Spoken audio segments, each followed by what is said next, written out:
Dito kami! Eskwelahan! Kasi nami-meeting! Maraming tao! Dito!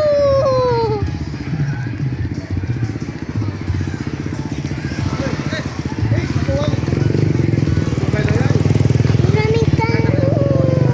Sa aming eskwelahan! Gamay naman siya ikuha ka. Dito lang kami! Nag-video! Ang classmate namin! Kumando sa simana. Wala kahit nun. Kapag buhok sa loob mo. Sila iba na. Hindi na. Kayo po kwarto. Ang turnover sa Dr. Mr. is 92,622. And then, June 26 kanina, 900. Tara, mayong hapon.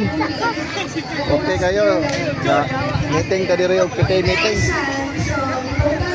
Okay kayo. 5,652. Umbate.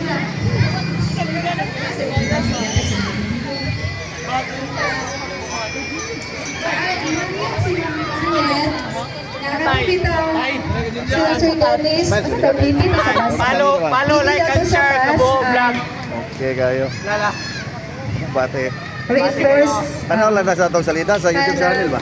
Ihangyo niya gikaunan sa namot sa board meeting baon ni 2,550.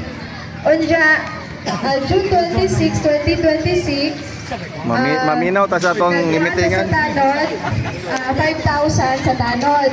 So total of 6,550. So ato siyang i-minus ang 35,652. I-minus na ito ang 7,550. So ang total na cash on hand na ito is 28,102. As of now. 28,102. Maon niya na cash on hand. Total. Sa pagkakaroon. Junior ko bakit dito Okay na.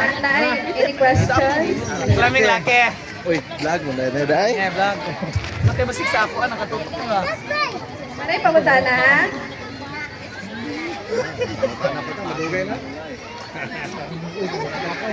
Amo akan ka. Kumikintay, masinyo si Jira. Malang patagkanding. Ay pamunta na about sa tuang cash on hand. Nga 28,102. Ito na bahinot. Wala. Dagan manglod na. Wala. Okay, now, let us proceed. Report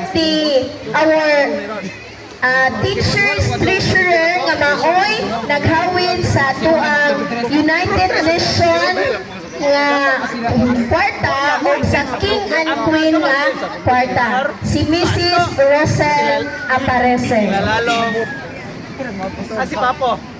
Bigay punta kay Papo. Ngayong hapon tanan, kinsa may magunit ani ron? Sa kuan pa bonus tro.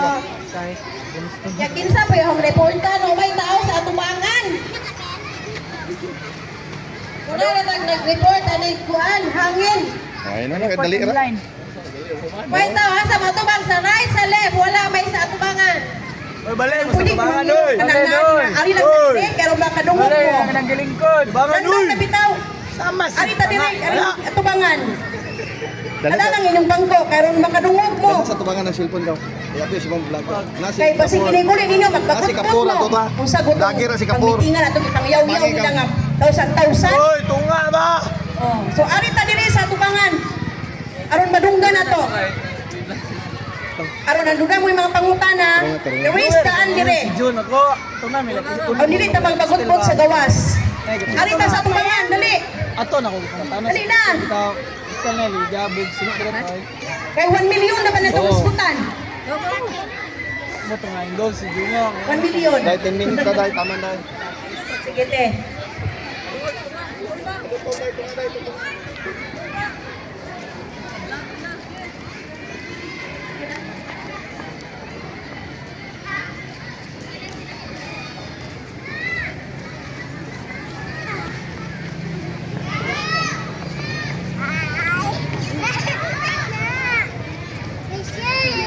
pares. Pares sa Ariday. Oh. Kaya ano ko magsugod sa last na meeting. So kani siya mao ni ang ato ang balance. Ang balance lagi hawiran ako after our United Nations 2025.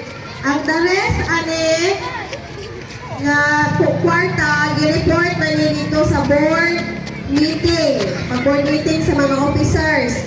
So, i-forward na ko ang salin na kwarta sa United Nations, which is 30,965.75 centavos. Madungog ba? Okay. February 16, 2026, yung board meeting. Dugangan sa daghang mga kagastuhan. Unang expenses is 250 sa laundry, sa ato ang mga likuran na gamit sa kuan, kadang gamit sa coronation, sa mga tela. So 250, 1,016 sa sensor bulbs, 930 Wi-Fi modem duha ka buok, 11,155 gasto sa coronation materials o sa transpo sa pagbalik-balik sa Tagbilaran. Then 100 sa water coupling, 1,100 LED light, 1 piece, 2,400 swildo sa mason, care of Lopos at Manuel Estoque, nga taga Purok size. Then we have 4,000 pesos snack sa candidates sa kuane, candidates sa King and Queen.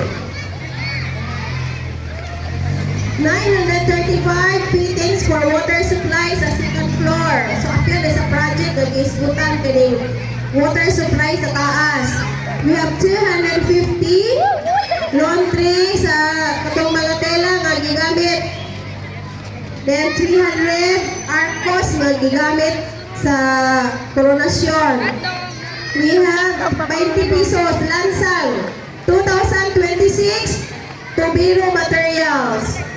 Then we have 67 Volvo 300 transpo to DNR Corte sa pagkuha ng mga permits. Then we have 500 pakyaw sa welder sa school tent na labali ng mga kuan, mga haligi. 246 material sa electrician. 15 pesos na lansang, 200 pesos transpo padong sa Philippine Coconut Authority sa permitting. 3,800 masonry na dito sa office, pagtrabaho sa office. 200 charge sa electricity sa coronation. 260 construction fair. 500 pesos. Another masonry yung ibayad ni Mr. Lupos. So we have a total of 30,570. So ang atong previous money is 30,969.75 minus 30,570. Ang sobrara is 399. So mauna na kwarta sa UN na nakabilin. Ang makauna na yung nalag-follow sa Wala dyan mo, forward ka ta sa Ang makauna na yung nalag-follow sa ang maka-follow sa tagaan na 100,000 Robux. So, natikti na ang kwarta sa King and Queen. Kamay, pagutana sa UN. Itong UN nga, kwarta.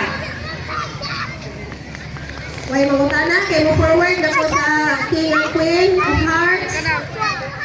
So, ang sobra na 399.75. Idugang sa kita sa King and Queen 2026. So, nakatigong taong 207,950 pesos.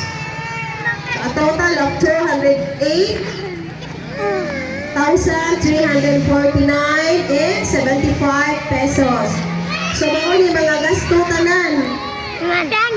650 sa third CCTV repair. Mga bata ka rin dahil. Transpo, 250, 150. Sa Boy Scout and Girl Scout encampment tarpaulin. 300 transport to DNR.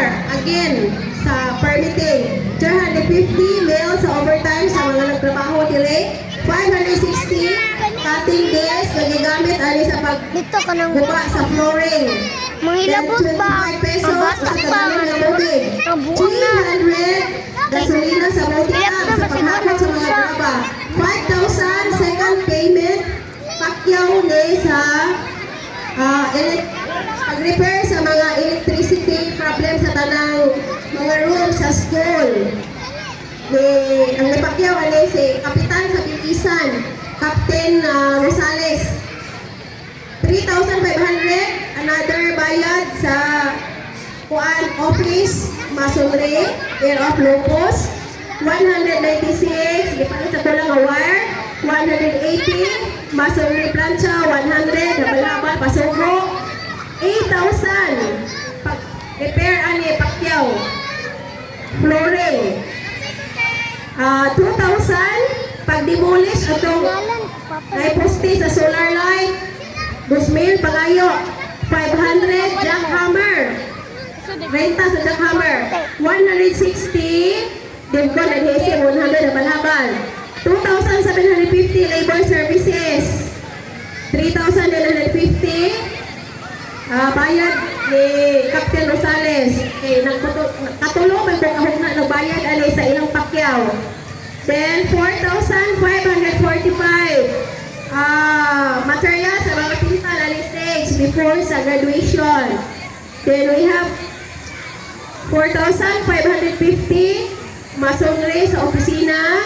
4,000 pakyaw sa installation sa water tank sa taas. 4,500 pakyaw sa pagpintal alisay. We have 219 usa ka rolyo nga nylon. 381 material sa officing. 3,680 bayad sa chainsaw sa paghakot sa Gemilina katong kay giputol nga mga patay na Gemilina sa likod.